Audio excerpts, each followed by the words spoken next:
all the beautiful people out there. Welcome to another episode of Burgess&son podcast. And my name is Willie. Willie beaming, keep it late, creaming, beaming.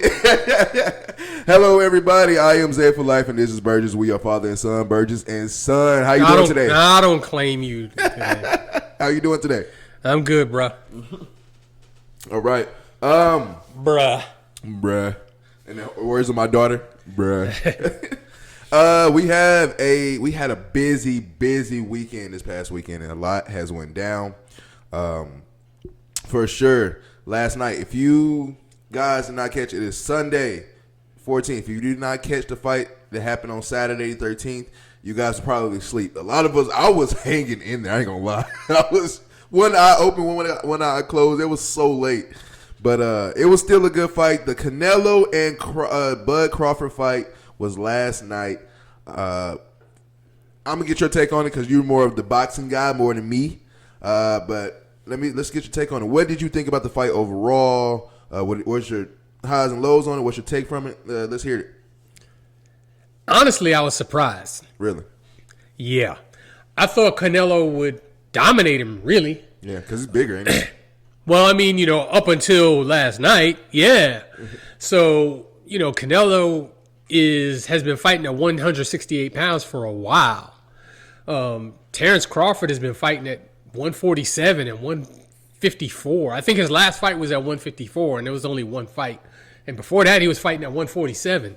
So you're talking about gaining 20 pounds. Yeah. And, that's not normal. Yeah. That you can, gain that much weight and still keep your stamina and, still be as quick. But I really think I thought Canelo would dominate him. I thought Canelo would wear him down and probably, get to him in the late rounds. But, hey, credit to Terrence Crawford. He fought a great fight. Yeah, he was on his toes. A great fight. And at the end of that fight, he was kind of, had Canelo wobbling all over the place. Oh, dude. So I mean, it's his power, came up them extra, 20 pounds with him. There's not a whole lot of people that can, gain that much weight. Yeah. And hang with somebody who's more naturally that size. Mm-hmm. So I mean, props to Terrence Crawford. I was shocked. So early in the fight, it kind of went the way I thought it would. Yeah, trying to feel each other out. Yeah, and then, of course, Canelo kind of following him around the ring and Terrence Crawford kind of carefully boxing him. It was interesting to me, though, that, like, when Canelo did catch Crawford, no effect. Yeah. No effect. Because he called him quite a few times. Yeah, he hit him. I mean, that wasn't a whitewashing of a fight, but, Crawford won. Yeah. But, he stood up to him. And then towards the end of the fight, in the last couple of rounds, he kind of went toe-to-toe with him. Like, he wasn't scared. And I was thinking, like, dude, you got the fight won. Back off. Don't let him catch you with something crazy. That's the same thing. That was my same reaction, like, in that last round. I was just like, yo, please back up, bro, because you do not want to get caught at the last second. You don't want to lose like that after after you're clearly winning the fight. But, I mean, props to him. Hey, he was the one that Canelo is the one that should have been backing up because when he was getting hit, that one where he hit him and he turned him, spun all the way around, I'm like, damn. He looked at him like, the fuck? Yeah. So, I mean, hey, props to him. I think, you can't really argue anymore that he's the best pound for pound fighter in the world. Yeah. The fact that he's 37 years old, about to be 38, is just blowing my mind. Yeah. Boxers just don't last that long. No, especially not at that level. Yeah. So, again, I was really surprised at the outcome, and I wasn't surprised that he outboxed him. I just thought that there's no way he was going to hold up for 12 rounds against somebody. I figured that Canelo would be more physical with him, and he tried. He just couldn't do it. Yeah. What did you think? Not now. I've been doing my single podcast for like a year and a half now, and I got more into boxing and UFC and stuff like that. So I'm starting to catch up with the lingo and how things are supposed to go. So I really At first, I was going based off of just I guess who the names are. I know Canelo and I know Terrence Crawford, and I didn't know that really Canelo was that much significant bigger than Terrence Crawford. I didn't know that Terrence Crawford basically had to gain 10, 15 pounds to fight in this fight. So I didn't know that magnitude of it, but now understanding that and kind of hearing you talk a little bit about it, yeah, it was great. It was a great fight. I had Crawford winning. Okay, I even was bold enough to say, "Oh, knockout in round 9." Wasn't that? That's bold. That was bold, but it was looking like it. I ain't gonna lie. Round 9 started. I was like, "Yo, it might go." He started going for it too. He did, and I was just like, "Oh man!" But now, yeah, learning really all about that for the past 2 months coming up to this fight. I think, like you said, it was a great fight. I thought it was. Now it wasn't I wouldn't say it's one of those fights to where, you had to watch this fight if you want to watch Boxing Legacy or boxing history. It's not one of those type fights, but it's still one for the ages. The two names are big popular. I know they're both 35 and 37, but that's still prime years and older prime, but still prime years. So I'm kind of glad we got that fight kind of now versus them trying to wait another 2 or 3 years. And it's like, nah, y'all kind of at your prime. And I say, besides it being a good fight, it was just a good outing. The promotion for it was great. Leading up to the fight was great. The fight, I feel like, I guess because the weight classes itself, it would have been better if Terrence Crawford was already in their weight class versus he had to bulk up to their weight class, and you got to kind of feel out versus like it is. But it still was a good fight, and I love it. I will ask you, where does this rank Terrence Crawford as far as boxing legends? I understand, you can't compare him and Floyd or you can. You can, but you can. But it's only one Floyd. It's one Mike Tyson. Yeah, it's one Ali. But he's in the conversation with those guys now. Okay. So I mean, this is his signature win. Every great elite boxer has their one signature win. The win that they're most proud of. This is going to be his without question. Yeah. I think there was rumors before the fight that if he won the fight, he was going to retire afterwards. Mm-hmm. And I mean, hey, dude, that would be some John Elway, Peyton Manning type deal where you go away on top. On top. So I'm not gonna say I hope he does that because I want to see him fight some more. But I mean, I can understand. What else is there really for him to accomplish? Yeah. What is it to prove? You're undefeated. What is it now? 42-0. You basically just want. First time ever, and we talking about all the greats I just named from Mike Tyson to Ali. You're the first time, 3-time undisputed champion. He's established himself as one of the elites. Yes. Seriously. If you mention, elite fighters in that weight class are close, you're talking Sugar Ray Leonard, Sugar Ray Robinson, Thomas Hearns, Marvin Hagler, and you got to throw Terrence Crawford in that now. Literally, I would say he was knocking on the door of those greats. And I mean, he was banging at it. But now it's they open the door. Yeah. He's in there. Oh, yeah. He's in the club. Ain't no question. Yeah. And I feel also a lot of people kind of was, I guess, I don't want to say scared, but they was like, yo, you don't want to hurt your legacy and you don't want to do this because fighting Canelo. And I heard somebody actually say this, so credit to that person, is Floyd kind of ruined boxing a little bit because now you expect 10 and O's and 20s and 40s and O's and 50s and O's. Everybody can't do that. And a lot of your greats didn't go undefeated. I mean, Floyd just happened to be, it's Floyd. There's only one Floyd. And that's why I say Terrence Crawford has he's kind of backdoored that with being undefeated. And it's kind of we're going to look at it you got to be undefeated like that. That's not true. But I still say Crawford is one of the greats now. He's in that room. If he decides to fight again, why not? But you really don't have nothing else to prove, if you ask me. Nope. To me, he didn't really have anything to prove before this fight, but I understand why he took it, and I will give both Canelo and Crawford credit for taking the fight because it is a risk. It was a risk for both of them. Mm-hmm. So Canelo, I'm pretty sure in his heart of hearts, he knew he couldn't box with Terrence Crawford. Yeah. And, of course, gaining that much weight especially when you've never fought at that weight. Like a lot of times you've seen fights like this where, somebody has to come up in weight in order to make a fight. And they usually, have a tune-up fight or two at that weight before they actually, have the marquee fight. Yeah. And he didn't do that. So, I mean, that was his first fight at 168 pounds. His fight before that was at 154 pounds. His fight before that was at 147 pounds. Like, as somebody who has, especially in the last 5 years or so, kind of yo-yoed up and down with weight, I can tell you 20 pounds makes such a ridiculous difference. A big difference. On your stamina, just on everything, on your movement, on your flexibility, on your strength, all of that. It makes such a big difference. So to go into that fight not having ever fought at that weight and not really knowing exactly how your body is going to react, especially, and then not only are you, doing something you've never done before, you're fighting the best. The best. On top of that, you're fighting the best. You're fighting somebody who, if he catches you, can take your damn head off. So, credit to Crawford. It's one of the reasons why, the reasons I just listed were the reasons why I thought he wasn't going to win the fight. Yeah.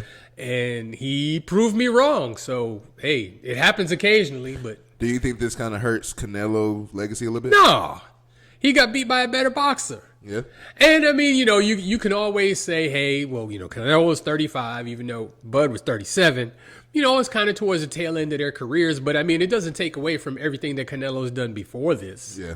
So, no, I don't think it in fact, I think it enhances his legacy because he had the balls to, take this kind of step. Yep. A lot of people criticize Floyd for not really, fighting top level people when they're in their prime. He could have fought Pacquiao a long time before he fought him. Long time ago, yeah. But he didn't. He for whatever reason, that fight didn't happen until they were both at the end of their primes. That still was a good fight, though.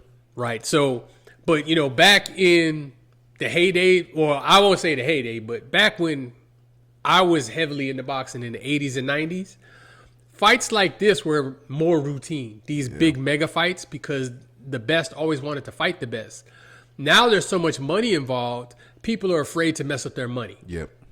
And so the easy route would be to, for Bud to have kept fighting at 147 and making his $5 million or whatever per fight. And for Canelo to, he had that big deal with, I think, Showtime or, some promotion. Yeah. And for him to, just keep fighting people that he knew he could beat until he decided to retire. Yeah.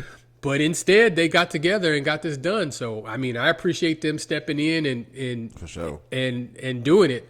And again, hats off to Bud Crawford. Hats off to him. It was a good fight. Like I said earlier, man, I really can't wait to see what happens for both of them in the future. Even if Crawford decides to call it quits, I mean, great career. Same for Canelo. But I want to see them fight again.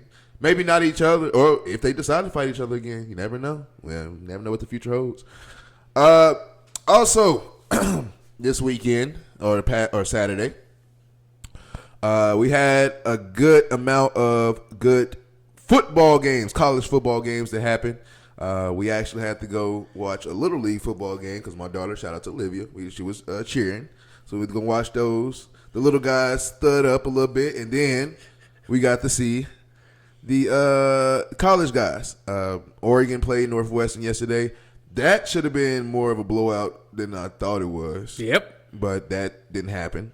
Win's a win, though. Win is a win. Same for you. Texas barely beat UTEP. Okay, in that case, a win ain't a win.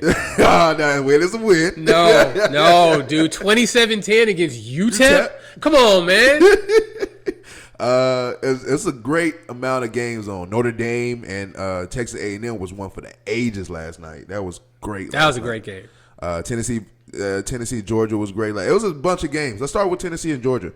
That was kind of the game of the week. I thought that should have been a night game, but it is what it is. Let's talk about that game for a minute. You already know how I feel about Tennessee. Can't stand them. But at the same time, I actually had them winning that game, and they were close. Talk about that game for a minute. What's your takeaway from that game? First of all, we are in agreement with our hatred of Tennessee. Oh my God, I can't stand them. So to all Tennessee Vol fans, now having said that, man, fantastic game. That quarterback for Aguiar, I think his name is Aguilar or something. That dude, yeah, and that wide receiver. That motherfucker, nice. Oh, I don't know how I keep forgetting his name, but I mean, like, dude, he was making some big plays down the field. What, he have 3 touchdowns? Like 2 or 3, yeah. Dude. Looking at the way he's the quarterback from Tennessee is playing and how the quarterback in UCLA playing, I think y'all made a good trade. Yeah, I mean, I think they did the right thing by not caving to Nico. Yeah, yeah, but this is one thing I'll say about the Tennessee Volunteers. They find new and innovative ways to lose these big games. Oh my gosh. And break their fans' heart over and over again, which I'm all for. So, dude, they're up 38-30. Mm-hmm. All they need is a first down, lock the game up, can't get it. Georgia gets the ball, drives right down the field, scores a touchdown. They need a 2-pointer. They get that. Mm-hmm. All right, so now Tennessee gets the ball back. They work themselves down into field goal range, and it's not a crazy field goal. It's like a 40-yard field goal. Mm-hmm. There shouldn't be a college kicker anywhere that can't make that field goal. Yep. And he missed it so bad. God dang. So bad. And then they go to overtime, and he's got to make the same kick. And he makes it. And you're like, dude, if you would have made that damn kick, that same kick, 15, 20 minutes ago, it would be straight. Hey, you somewhere in the dorms laid up with about 4-5 co-eds, you know what I'm saying? Never having to buy a drink, the rest of the season. Exactly. But they blew it. And then the first play from scrimmage in the overtime for Georgia, they damn near scored a touchdown on that. So, I mean, it's like Georgia's a good team. You got to give it to them. They got a good roster, but Tennessee should have won that game. That's a game they absolutely blew. I said I had Tennessee winning that game. They blew that game. And I mean, like, they were up early and rolling. Yeah, they was killing. Yeah, so, I mean, they're going forward, obviously, Tennessee is a team to watch. Yeah. I don't know if I just have faith in them because of their history. They just choke. Yes. Dude. I always say it all the time. Tennessee Volunteer fans are just like Cowboys fans. It's y'all year to do something every year, and you don't do a damn thing. Oh, okay, not a damn thing. A damn thing. They made the playoff last year. They got blown out, but they made it. Oh, thanks for making. Wait, we're gonna put a banner up. Thanks for making the playoff. Hey, might as well. 2024. Might as well. That was a good game though. Another game. The game of the night. I felt like, even though that was a game of the night, a game of the day, but the game that was just you had to watch it to the end was that Notre Dame and Texas A&M game. Yep. We talked about it a little bit earlier. The quarterback for Texas A&M came in late in the season last year and just basically took up that job, and he was the top guy going forward. And he proved it again why he's a top guy in college football, especially at the quarterback position. I love that game. I was watching it. I was actually watching that whole game. I was actually going to turn off that game around the middle of the fourth, just to turn to the fight. I couldn't get my eyes off that. Like, that game was just, ugh. And I feel bad a little bit for Coach Freeman of Notre Dame, because, like, you was just, were they in the national title game? Yes. Mm-hmm. It was just in the national title game last year, and now you're 0-2 to start the season. I can't recall the last time I've seen an 0-2 team be ranked. So I feel a little bit bad about that. But I feel bad about, like, the criticism that you're about to get. Like I said, you just made the national championship game last year. You didn't win, but you made it. And we got so much high expectations for you that, you can get back there. and you start off the season 0-2. Well, I mean, they lost two games last year too. So I mean, it's just these happened to be early in the season. And they're two good teams too. Like it lost to Miami and then you lost to Texas A&M. Like these are two good teams on the road. Yeah. Well, no, last night they were in South Bend last night. Yeah. But look, there's nothing to necessarily hang your head about. That extra point on that last touchdown though, like that's sick. Those are the things that just kill you. They absolutely kill you. They change the whole outcome and complexion of the game. And it's people always think extra points are so automatic, and they just aren't. Yep. And dude, it can cause you to get beat, and it caused them to get beat. Yep. So, Marcel Reed, Texas A&M. Mm-hmm. That boy good. He's nice. That boy good. So I remember watching him last year, and I mean he was pretty good. We kind of held him down. We meaning the Texas Longhorns in the last game of the regular season last year. But he played fairly well. Our defense was just dominating that game, but he played fairly well. Yeah. And yesterday he played great, and then a couple of clutch throws like on third and fourth down. Just, that last touchdown throw. Yeah, oh my God. That was too. That was outstanding. Mm-hmm. So Texas A&M's gonna move up them rankings for sure. I think Texas is gonna move down the rankings. Yes. They were number 7 going into yesterday. I won't say necessarily they struggled with UTEP, but that game should never have been that close, especially not in Austin. Mm-hmm. You have to blow them out. They do not have the talent that we have. Yeah, and so, we deserve to drop a couple of spots in the rankings. And, of course, those rankings are generally meaningless at this point in the season. That's why I feel kind of like the same way with Oregon. Like 14 points from Northwestern after we just blew out Oklahoma State. I feel like Oklahoma State is better than Northwestern. And we blew them out 73-3. And, like, go into Northwestern and, like, a totally different ball club. I think, actually, it's time to start talking about these quarterbacks that we had up high that is not doing anything. Arch Manning, K. Klubnik. Georgia Tech comes in and beats Clemson. I mean, I know they're in Georgia Tech. I wasn't shocked by that. I wasn't. I wasn't shocked by that. But I guess I'm talking about more the quarterback play. Yeah. They're starting to question these quarterbacks now. Yeah. Because, I mean, I know that Klubnik was, like, kind of ranked as, somebody who could. He was a Heisman favorite. Yeah. Or not favorite, but he was a Heisman. No, he was up finalist. there in consideration. Mm-hmm. And I think he's still talented. Yes. But, I mean, in watching that game, they have zero run game. Zero. Since when does Clemson not have running backs? When did that happen? Yeah, must have been this year. Dude. I mean, you're asking him to put it all on his shoulders, including run the ball. Mm-hmm. That's a lot to ask of one person at this level of college football. Yeah. But, I don't really like Clemson either. So, as long as they can lose, I'm fine with that too. I just think I found it like crazy. I wasn't surprised because I actually said, the game's in Georgia Tech. Georgia Tech ain't no scrubs now. No. Like they are a good team. Yes. And now they might get ranked. I think they're undefeated now. No, they lost a close. Didn't they lose a close one early in the year? No, they won both of their games. Okay. So now all 3 of their games. Okay. Well, I mean, they probably will be ranked because Clemson was like 13 coming into that game. Mm-hmm. So it's a possibility. So though these quarterbacks now is just. It's crazy. The ones that we thought that was going to be doing something and is going to be up in the rankings and up for the Heismans and everything, it's not looking too good for them. No.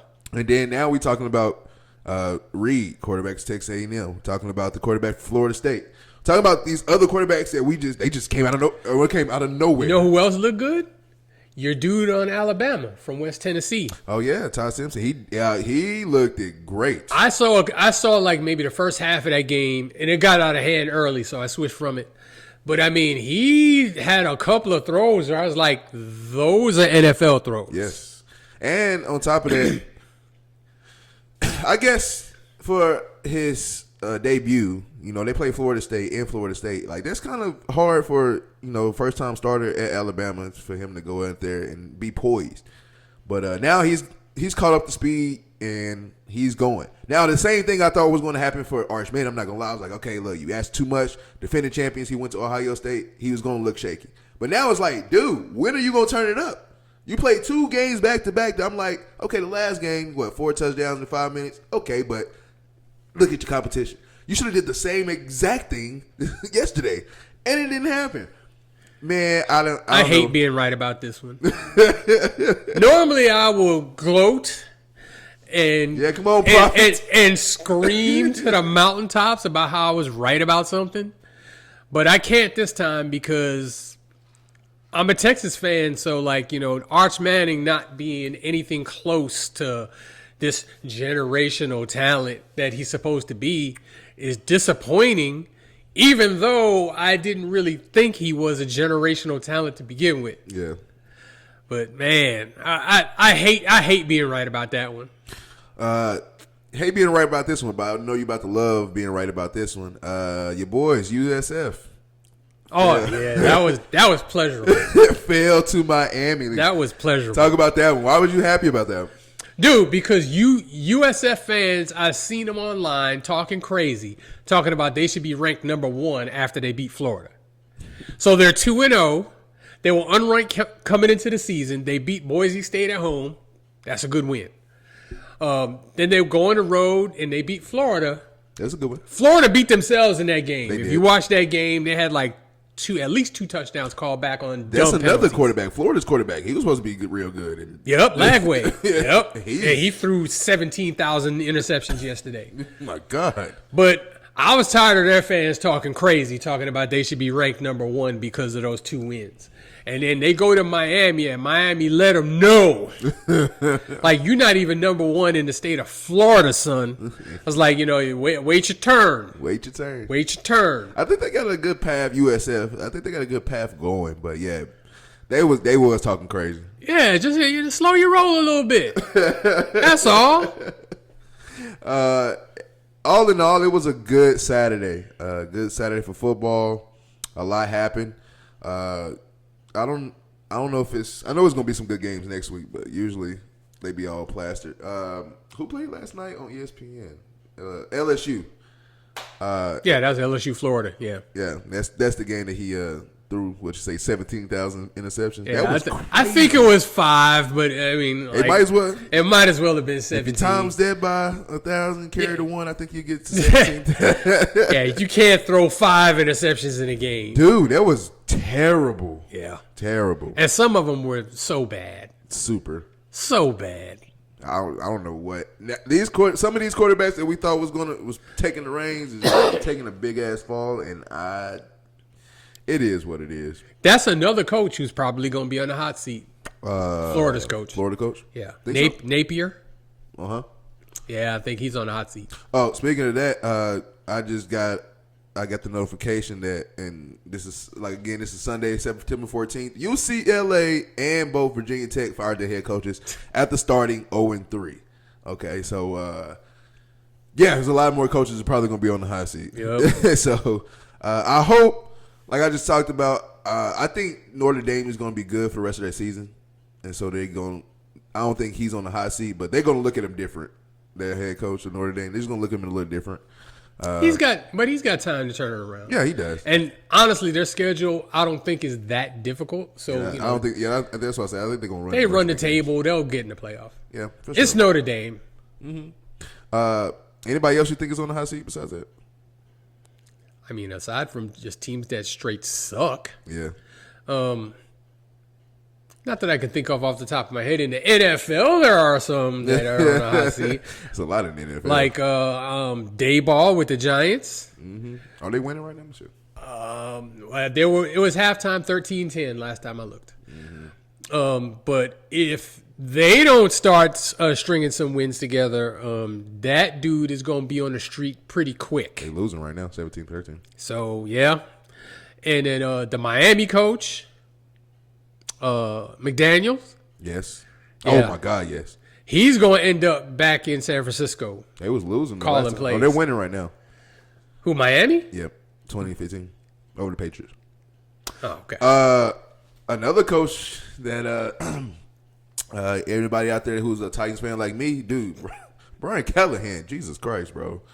To come out, I don't know if you heard this, but to come out in public and say I should have challenged the play, but I didn't challenge it. Basically, I didn't know the rules. Basically, that's what he said. I mean, he said it in a better way, but not knowing that a elbow in bounds equals 2 feet, and you don't challenge that, you got to know that. That is on him. However, he should also have staff to tell him that who knows the rules. Yeah. So, I think they, every team has somebody in the booth who, reviews these plays too and relays down to the head coach, hey, we ought to challenge it. Yeah. And so even though he's the head coach, it's ultimately up to him. If he and he should know the rule. The fact that nobody in the organization let him know that should have been a challenge is kind of wild to me too.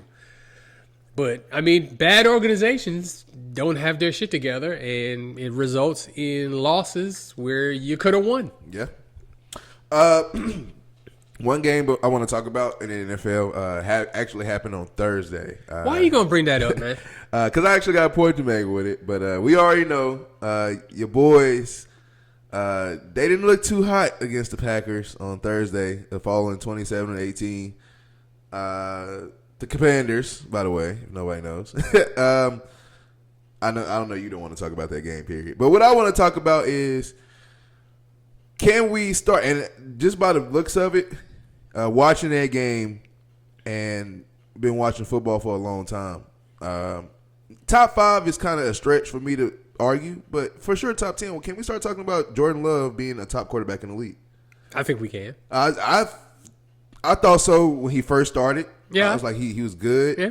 Went to the playoffs, had an amazing run. Last year he was injured most of the season, so that kind of. But now with a fully healthy team, I had the Packers going to the Super Bowl. Yep. I think Jordon Love doesn't get enough. I don't want to say attention, but just not enough love like he should. We talk about Joe Burrow, we talk about Josh Allen, we talk about Patrick Mahomes, Lamar Jackson, but you can each one of those quarterbacks I name, you can name a future Hall of Fame or at least one of the best in the league receiver that they got. You got a bunch of young guys.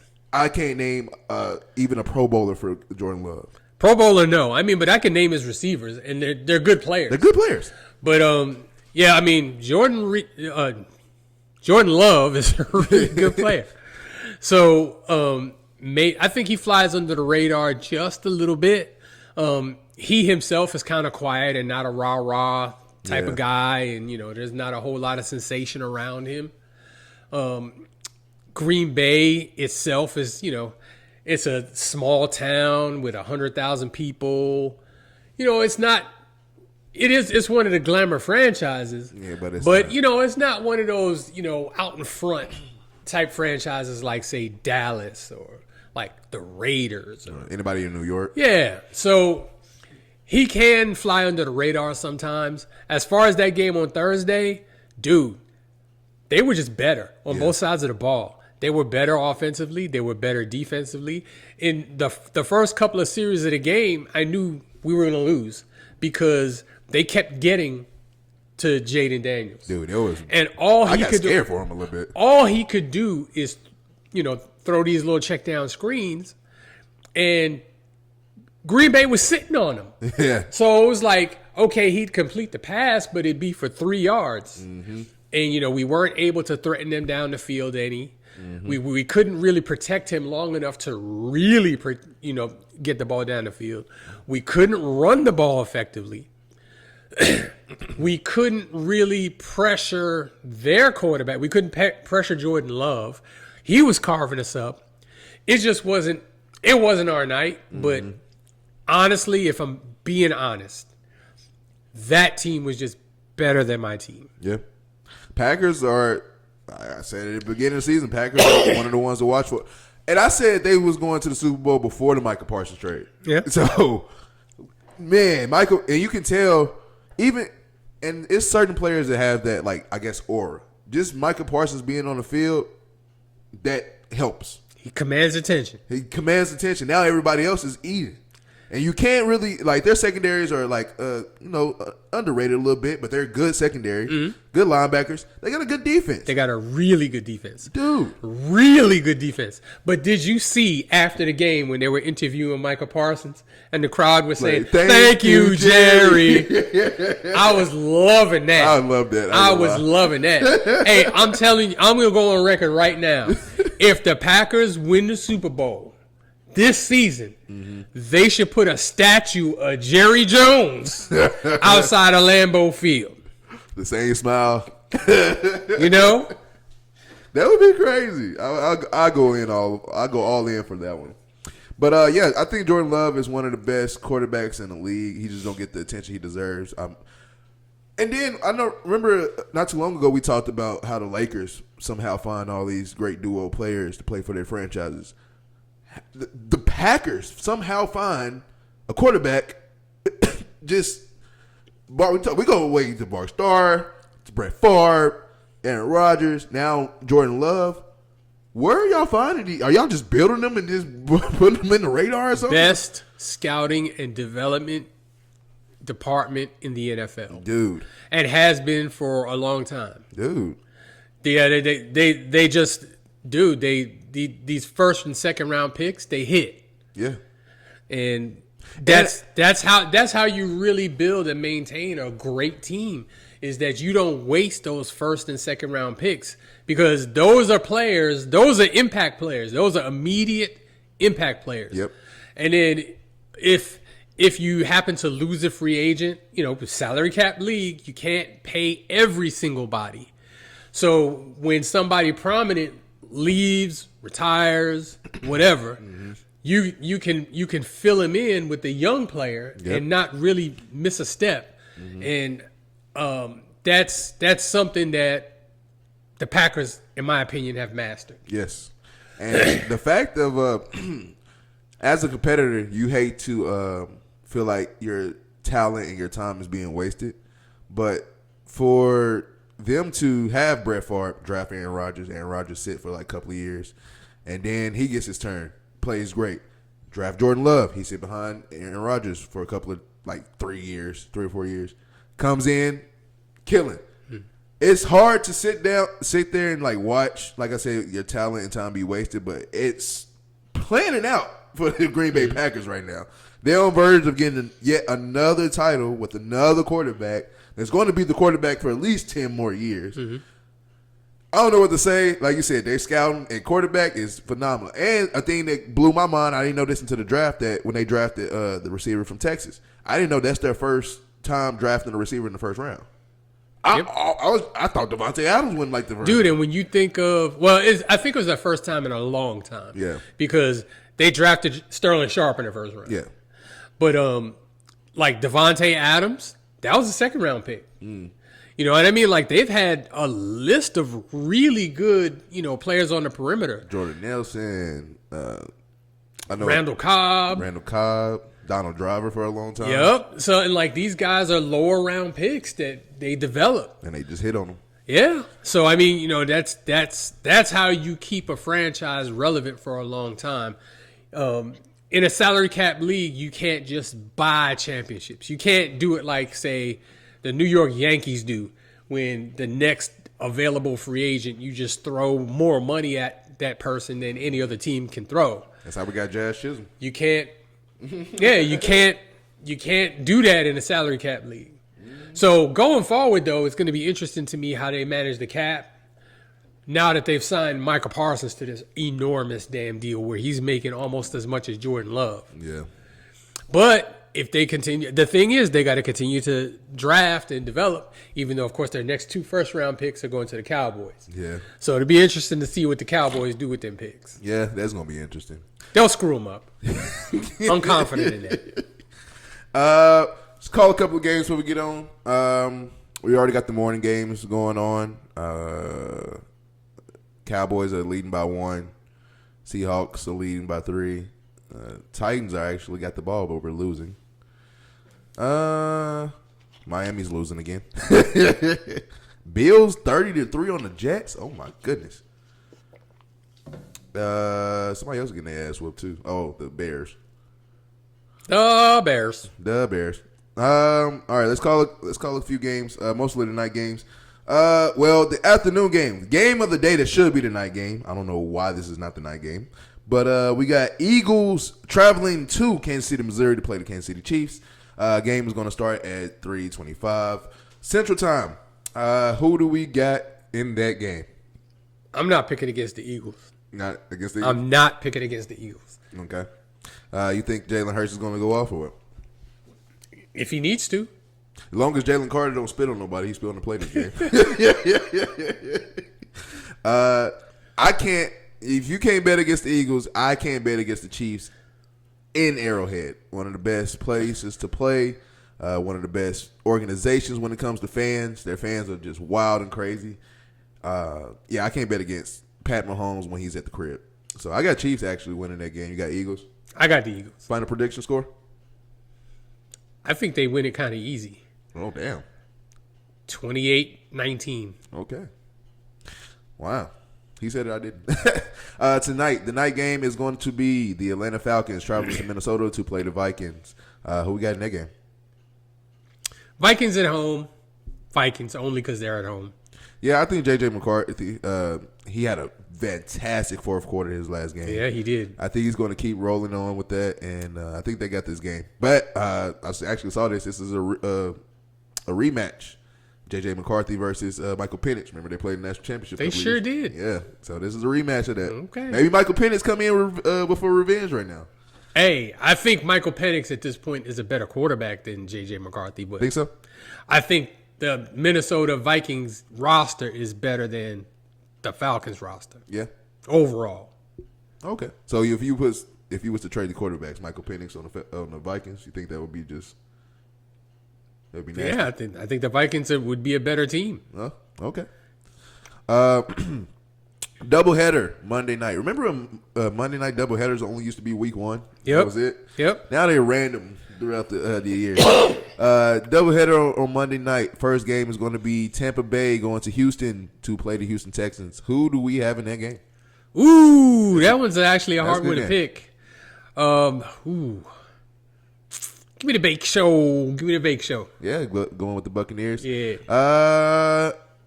I'm gonna actually go with my division brothers. I got Texas at home beating the Buccaneers. I think it's going to be a fantastic game, though.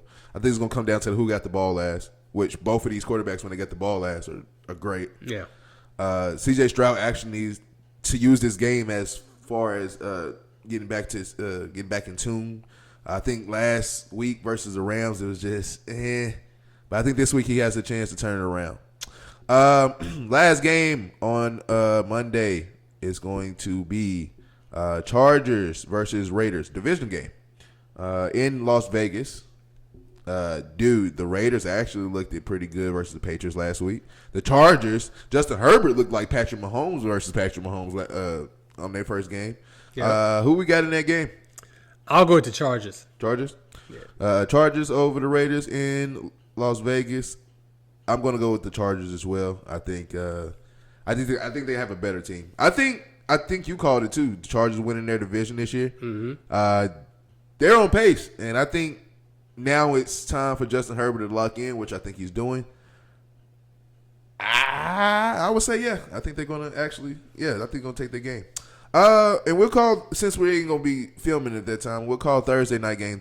Upcoming Thursday night game is another division game. Dolphins versus Bills. I don't even know why I said nobody cares about that damn game. Come on, man. That spread's going to be like 17 points or something, man. The Bills. I don't care even where they play that game at. They could play that game in freaking Jupiter. I'm picking the Bills. All right. Y'all already know what time it is. This is the best segment in the world, soon to be known to the world's best segment in the world. This is Way Back Wonders. If you're new here, Way Back Wonders, when the OG tells the young buck stories about past athletes that, I just never heard about or I was too young to understand. But now that I'm older now, I understand. All right, who is our Way Back Wonder today? All right, today's Way Back Wonder is Rickey Henderson. Okay. Now, you know how much I love greatness. Yes. This man is the greatest leadoff hitter in baseball history, bar none. Okay. Bar none.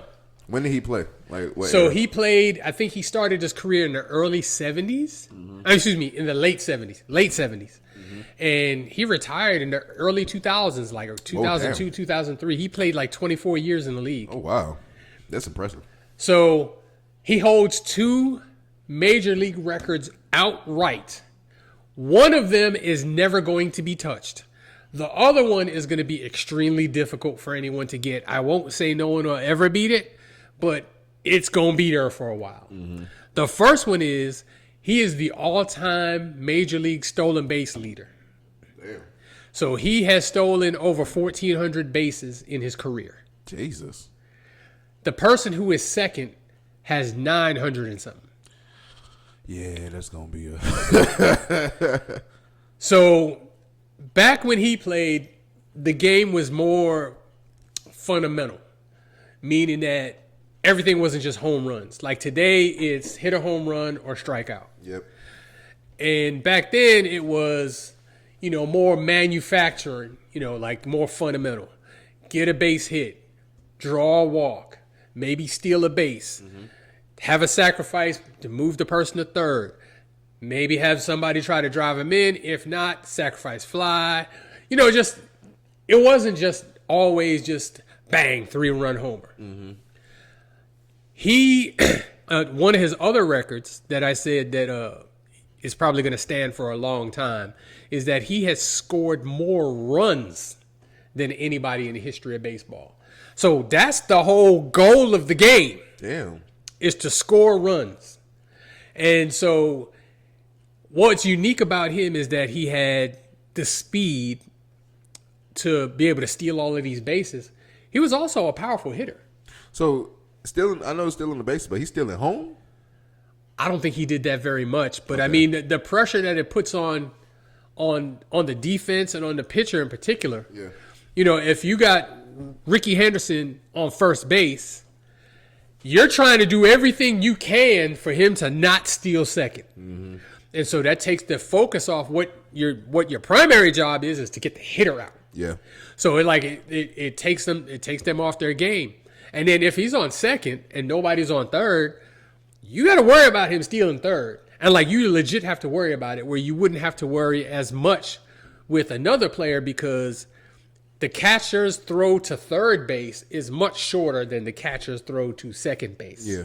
So you theoretically, you don't think that somebody stealing third is as much of a threat as it is. But with him, it was a big threat. It was a huge threat, and he would do it all the time. Question: Can 2 people try to steal bases at the same time? Yes. Okay. I never seen it. Yeah. Yeah. It's called a double steal. Okay. But it doesn't happen a whole lot. But it's happened before. But it does happen. Oh, okay. But what his job is to do primarily, yeah, is to get on base. Mm-hmm. So if he can get on base by getting a hit, great. If he can get on base by walking, same thing. Yeah. So his on-base percentage is way up there. His on-base percentage is on par with people who hit for super high averages, which he did some seasons, but generally he wasn't known for hitting 330, 340. I think his career batting average is 279, but his career on-base percentage is 400. Yeah. It's crazy. Mm-hmm. And then he just offensively, he's just was such a ridiculous threat. If you had him at the top of your lineup, I mean, everybody butthole gets tight. Yeah. When he comes up to the plate, because there's so many different ways he could beat you. Because not only can he get on base and disrupt your whole defense, disrupt your pitcher, man, if you make a mistake to him, he's gonna hit it out of the damn park. Hit them up.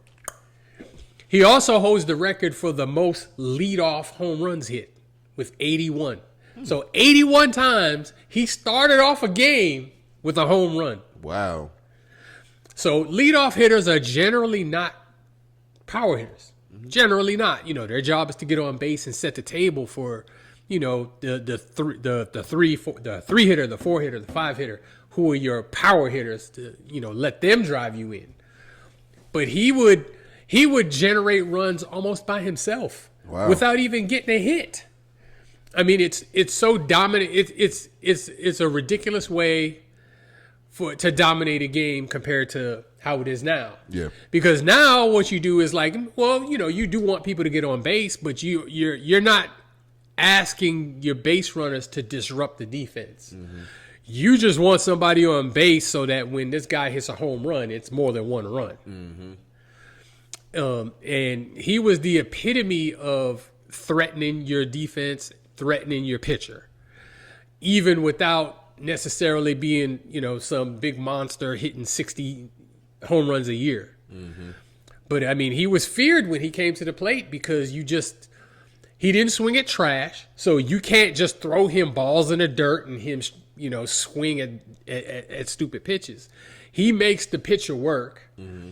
And then when he gets on base, he makes the whole infield work. Yeah.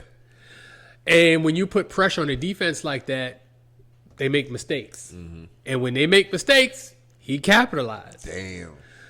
And, just the fact that he scored more runs, which, like I said, that's the root of the game. Yeah. Your goal as an offense is to score runs. Mm-hmm. And he did it more than any other player in the history of baseball. Okay. Defensively, he was kind of okay. The thing is, if you look at him, he was kind of maybe 5'9", 5'10", but just super stocky and muscular. He didn't even look like a speed demon. What position? He played left field. Okay. But just super fast, hyper aggressive. And then he was one of those types like Jameis Winston. Mm-hmm. He'd just be the best interview there is. He just talk crazy. He always referred to himself in the third person. Oh, okay. Yeah, Ricky gone. I remember I was watching one of those podcasts, and they had Will Clark on there, who was a really good player for the San Francisco Giants in the early 90s. And he was describing when he played against Rickey Henderson in a spring training game, and Rickey Henderson was on first, and they wouldn't let Rickey steal. His own team was telling him not to steal because, it's a spring training game. So, you got hitters behind you that you want them to get swings in, just to get some work. And so Rickey was getting frustrated, and Will Clark was talking trash to him. It was like, "Oh man, you don't need to listen to them. You go ahead and go. You go ahead and run. Go ahead and run." And he said, "You know what? Rickey going. So he baited him into running, right? And so he signaled to the pitcher, "Hey, he's about to run." So if you know that, or if you think that the person on first is going to steal, you do what's called a pitch out. I don't know if you're familiar with that. So you throw the ball to the plate, the pitcher throws the ball to the plate like it's a pitch, but really what happens is he throws it outside where the hitter can't get it, but where the catcher is already standing up so that they can throw faster. Okay. I've seen it done. I never knew that was the name. Okay. So he signaled to the pitcher to pitch out, and they pitched out. Didn't matter. He stole it anyway. And he turned around and he said, "Oh, see, told you, Rickey gone. And I mean, he would say this type of stuff in interviews, just talk in third person and say all this crazy stuff. Somebody quoted him a Bible verse, and they said, something about John 3:16. And Rickey Henderson says, "Rickey don't want to hear about no John hitting 3:16. Rickey hitting 3:30. He didn't even realize it was a Bible verse. It's just outrageous, crazy stuff. But he is absolutely just one of the most important players that's ever played. Mm-hmm. And his production, and anybody that can play in any professional sport and be productive for 24 freaking years. That is impressive. That's ridiculously impressive. And really, when he retired, he probably still could have been playing. Damn. That's crazy. He did pass away last year. Oh man, rest in peace. Yeah, so I don't remember exactly, what the reason was. He was in his mid 60s, so he was fairly young. Yeah. But he's one of the all-time greats, and people really don't even argue about the fact that he's the best leadoff hitter ever. They just go along with it. Yeah. Okay, got to. Yeah. That's a good one. As y'all know, I always ask my questions. We got my statements at the end. What team did he play for? Okay, he came in with the A's. Okay. But he played with the A's. He played with the Yankees. Okay. He actually won the MVP playing with the Yankees. Nice. Any World Series titles? Yeah, he won a World Series with the A's. He played with the Toronto Blue Jays. He won a World Series there. Okay. He played actually towards the end of his career. He kind of jumped around a lot and played for a bunch of different teams. But I think he played for the Mets for sure. I think he played for the San Diego Padres. He played for a bunch of teams. Like towards the end, he bounced around a lot. When you get old, they generally don't invest a whole lot in you. They give you a 1-year deal, and that's it. So he played for the Padres. Did he play with? Who was the other baseball player you talked about? Tony Gwynn? Yeah. Did he play together? Did they play together? No, I think Tony Gwynn had retired by then. Oh, really? Okay. I believe. You know what? I think they did play together. Oh, really? Yeah. Nice. It would have been the tail end kind of for both of them. Yeah. But yeah, they Okay. did play together. That was awesome. Who would you say probably was his best team there? Oh, it was with the A's. Yeah. Yeah, those A's teams, they were, so you're talking late 80s, early 90s. Mark McGwire, before we knew he was on steroids. Yeah. Jose Canseco, before we knew he was on steroids. Like, those teams were loaded. And then him. I know Mark McGwire played for the A's. Yeah, that's where he started. Okay, didn't know that. So, won Rookie of the Year and everything there. Oh, I just know him from the Cardinals. Yep. Well, of course, that's where he, hit the 70 home runs and yeah. But he played with them and won World Series with them. And then he played with the Toronto Blue Jays the back-to-back years, even though I think he was only on one of those teams.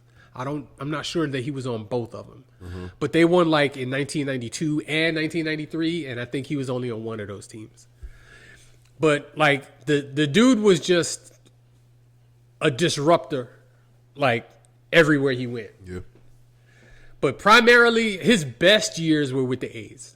Okay. Okay, that was a good one. Rickey Henderson. I'm gonna see about him and Tony Gwynn. See how that was. I actually was looking at something not too long ago on Instagram. Somebody was talking about Tony Gwynn, so I was like, "Look at that." Yeah. All right, last segment of the day is List of the Week. List of the Week is where we pick a topic that we pick it out of the hat, or we go to you guys, the fans, and we get a topic to make a top 5 list. And this week's List of the Week is top 5 passers in NBA history. Assessment. I know a couple of them off the top of my head, but let's hear that list. Okay. All right, so the top 5 passers in NBA history. Assessment. I will preface this by saying that these players all played while I was a fan. So anything before like really the 80s, I don't have those players on there. Okay. So there are players like maybe Oscar Robertson, Pete Maravich. Or Bob Cousy. Yeah. Some of those players are not going to be on this list only because I didn't really see them. Yeah. So maybe it's the best 5 passers I've ever seen play. Okay, we go with that. But still, in any case, it's 2 weeks in a row in your lifetime, huh? Well, dude, I can only judge what I saw. I mean, I can go off of some history, but basketball has changed so much over the years. Oh my God. Anyway, at number 5, I have Larry Bird. Hey. So when he came into the league, of course, he came off of a spectacular college career where he had made the Final Four, made the championship game. Ironically, he got drafted by the Celtics the year before he came out of the NBA. For some reason, they were able to draft him when he was a junior. So when he came out as a senior, he actually went to the Celtics. I bet you can't do that now. I know you can't do that. I forgot the circumstance how they did it, but in any case, his passing was just spectacular. Mm-hmm. So he was not a point guard. He was a small forward, kind of slash power forward, sort of. Now your terms are kind of point forward now. But he wasn't even a point forward. That's the thing that really messes with you. He was not a point forward. Okay. If he got the ball, a lot of the times he was shooting. But the thing is, he was also such a ridiculously outstanding teammate that he would find these inventive ways of getting his teammates the ball. These wraparound passes, these crazy bounce passes, these no-look passes. Like him and Magic came into the league together. And one of the things that made them so popular was their passing ability. Yeah. And he was right there with anyone in the league as far as how great a passer he was. Yeah. If he wasn't such a great shooter and they asked him to be a point guard, there's no doubt in my mind he could do it. Yeah. Of course, he's 6'9", and, he had kind of slow feet. I don't know about guarding point guards, but he could play point guard. And there's his passing highlights are up there with anybody's. Oh, dude, including Magic Johnson. Anybody. I love watching him. Like like you said, the wraparounds and even the fake passes. Yep. Like the one where he did like this, and then the dude turned around and he shot out. Like, damn. But, I mean, the reason he was able to even make that fake is because you got to respect his passing ability. Yeah. So, moving on to number 4 is someone more contemporary who's actually still playing. Okay. And we witnessed him. Yes, we did. That's right. And we witnessed him become the number 2 all-time assist man in NBA history, and that gentleman's name is Chris Paul. Cliff Paul. So, just a ridiculously long career. Yes. Led the league in assists multiple times. I think he had a stretch where he did it like 4 times in a row. Yeah, something like that. 3 or 4 times in a row. Played at Lob City. Mm-hmm. Throwing up those lobs to Blake Griffin and DeAndre Jordan, making them look great. Great. On top of the fact that he plays winning basketball. It's so unfortunate that he hasn't been able to win a championship. But everywhere he goes, his teams are really good. Dude. And he makes them better. And primarily with his passing. Yeah. If you remember that one year he went to Oklahoma City and they were expected to be just trash. And they went to the playoffs. And almost beat the Houston Rockets. And he got MVP consideration. 16 freaking points a game. He was getting MVP consideration. And if you talk to SGA actually now, he'll tell you like the biggest teammate he get praised about is Chris Paul. Yep. He taught me this, how to be this. This is the way I play. This is why I play basketball like this now. But his dribbling ability helps his passing ability. He's just kind of the quintessential point guard. Mm-hmm. So his passing ability has been next level. It still is even now. Yes. Even though he's about 40, damn near, and he's probably not a starting player consistently anymore. But that passing ability hasn't gone anywhere. It probably never will go anywhere. And I think him being number 2 all time in assists is a testament to that. Like his IQ for the game is just phenomenal as well. Like if he was really like 6'4", 6'5", he would. Oh my god. Yeah. But yeah, and it was. I'm not gonna lie. It was kind of. Now I'm thinking about it. It was a great experience and a pleasure to watch him achieve that accomplishment of being number 2 all time on assists. Yep. Like it was crazy. And then I think when we were sitting there, I was looking at the screen. I said, "Yo." I didn't know he was up for this. Like, look at that. I didn't know he was either. I mean, I knew he was, I know it was close. I knew he was like top 5. Yeah. And then, of course, that we were at that particular game. I didn't know he was even within range. Me either. So, but yeah, Chris Paul, a bad boy. Bad man. But not as bad as the number 3. Okay, who's the number 3? Give it to me. I tried to keep him off. Why? I tried. Why, though? Because in a way, I feel like he gets too much credit sometimes. I don't think he gets Sometimes. enough. I don't think he get enough. I think that in the totality of his career, he doesn't get enough. But, but to single him out for this is, I struggled with it a little bit, but I can't argue with, what is. Yeah. And the third best passer of all time in NBA history in my lifetime is LeBron James. Yeah. I just can't deny it. I can't deny it. He's 6'9". He's supposed to be a small forward, but he really is more of a point guard than anything else. He's the point forward for real. And, his passes are ridiculous.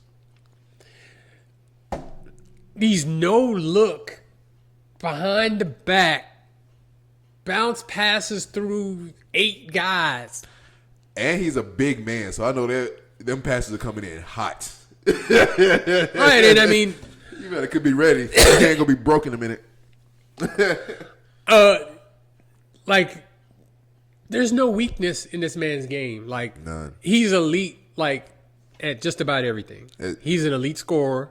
He's an outstanding rebounder. That might be his weakness. Is just he's not as great a rebounder as you would expect. And he's still top 10. And assists, which is crazy. And then assists, dude. He's he goes into these playoff series and he's leading his team in points, rebounds, and assists. Everything. And he's still fairly doing it now.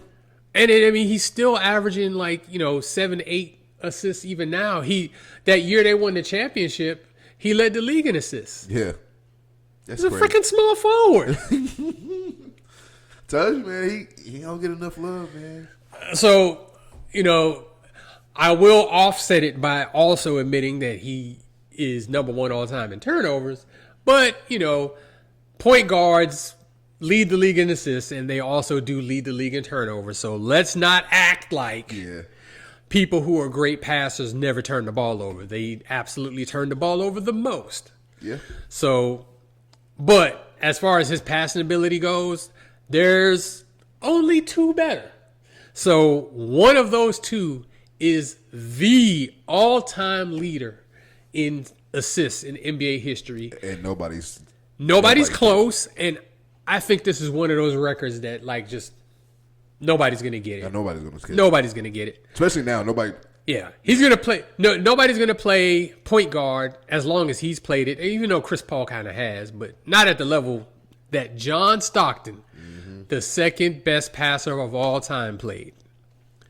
It didn't hurt that he had one of the best low post scorers of all time on his team. Yep. It didn't hurt. They pick and rolls was nasty. Everything was nasty. Yeah, but his passing, even though it wasn't as spectacular as say, Magic Johnson or LeBron James or Larry Bird, his consistency of getting the ball to players in position to where they could effectively score, no one's done it better over a longer period of time than John Stockton. Mm-hmm. And he gets overlooked and forgotten in a lot of these discussions about who's the best point guard and those types of things. And I don't understand how he gets left out of it so often. I've had more screaming matches about putting John Stockton in the top 5 than anybody else. What, top 5 point guards all time? Yeah, because I not even top 5, just top 3. And when I say top point guards, I say Magic, then I say John Stockton.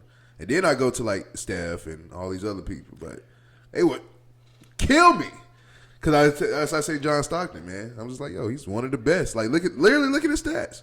You can't deny it. And he was not, how I talked about, players that, that pass, that have high assists, have high turnovers. Yep. He wasn't one of those guys that turned over the ball a whole ton of the time either. So he was efficient with with his play and just spectacular in getting the ball. And, of course, there's more than one way to get your teammates in position to score. And he did it often. And it wasn't always necessarily spectacular, but it was efficient. And I would say he's probably the most efficient passer that I've ever seen for sure. Yep. But he isn't number one. And if you haven't guessed by now, numero uno. Number one is Magic Johnson. I've never seen a better passer in any form than Magic Johnson. The spectacular, the simple, all of it. He made passing look cool. Like, he made it look like I want to pass to my team. Like, I just want to get assists. Like that, he made it look super cool. And then I've seen him on podcasts like recently where he just talked about, like, he wasn't necessarily talking about assists, but he was talking about, talking to his teammates about, look, where do you want the ball? How do you want it? In what situation do you want the ball? When you're posted up, do you want it high? Do you want it low? Do you want it to be a bounce pass? And then I'm telling you right now, nobody on this earth was better on the fast break than Magic Johnson. Nobody. That dude would carve you up. I mean, if the fast break is coming your way, he doesn't even necessarily have to have numbers. He will find a way to get the ball to a player and put them in an advantageous position to be able to score the ball. These no look, throwing it the opposite way, throwing it behind you, bounce passes through people's legs. That was nasty. Dude, Magic Johnson is the greatest passer in NBA history. Period. End of story. To me, by a lot. It's not even remotely arguable. Of course, John Stockton led the league in assists a whole bunch of times. I think Magic Johnson led the league in assists the next most times. He led the league in assists. He was leading the league in assists all the time until John Stockton came along. Yep. But the difference between Magic Johnson and John Stockton is that later in Magic's career, he had to become much more of a scorer. So he had to be that 25-point-a-game guy. But he did. What? For John Stockton, are you coming in the league getting 20 assists a game? Who? I said John Stockton. Because, dude, how did you, just looking at the significant difference from him to the second person, it's like Jesus. 19 years, averaging, I think he averaged 12 assists a game for his whole career. God. It's what's the most assists he got in the game, you know? No. Okay. But I'm sure he hit 20 multiple times. Many times. I would think so. Yeah, I don't doubt it for an instant. But, Magic was just amazing and probably the most fun. On top of being the best, he was the most fun to watch, too. Yeah. All right. Nice list, of course. Two things about it. One is... two guys you got on there. Congratulations to LeBron James and Chris Paul going into the Hall of Fame as two players that are still active went into the Basketball Hall of Fame. Much kudos to both of y'all. Well deserved for both of y'all. Dude, that's kind of a nice ass flex for both of them. That was for what the Redeem team, right? Mm-hmm. Yeah, that's how they got in. Now I think since they got in, they don't really do their retirements or their Hall of Fame speech until. Yeah, they retired. Yeah, but they still got in, which is still a big ass flex in my opinion. Thing number two about the list, I feel like you've left two people off. Okay. One of them, I'm gonna say, I wouldn't say he was just a straight up passer. It's just some of the passes he made, and that was Steve Nash. Okay, he made him look cool, and also Jason Kidd. Jason Kidd was a phenomenal passer in my opinion.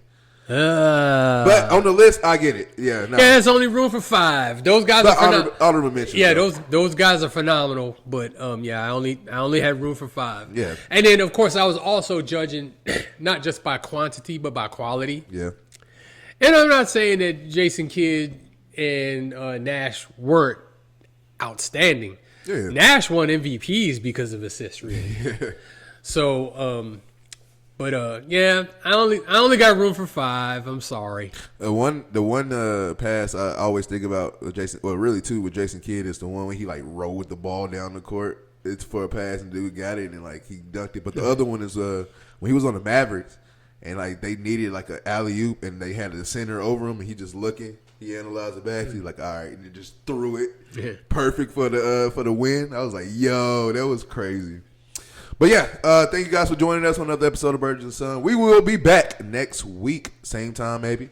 No major fights going on that I know of next week. Got to check it out. But until then, I'm Zay for Life. This is Burgess. We are Burgess and Son, and we are out. Time for some shrimp and grits. And some more football.